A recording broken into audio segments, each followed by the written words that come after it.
In zdaj se mi zdi, da je malo preveč balansa, neravnovesja na levih idejah v Sloveniji in globalno, bi celo rekel.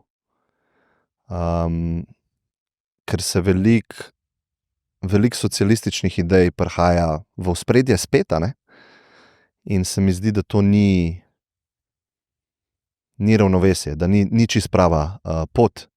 In igra politična, kakor je sestavljena, je tako, tisti, ki bo obljubil večji masi ljudi več, bo izvoljen, ne. In vsa kompleksnost tega, kako boš ti to razdelil, kje boš dobil, da rabiš tudi drugi pol, ki ustvarja recimo presežke, da jih lahko ti pol deliš, se mi zdi, da ni tega razumevanja, ne. Zdaj, ali se bomo zadolževali, ali bomo davke višali, ampak talali bomo vedno več, a ne. In tako, ko vedno popravek prihaja, realnost naredi svoje in mislim, da bomo dobili popravek, in to so te sile podjetniške, ki zdaj poskušajo popravljati to neravnovesje v družbi, a ne.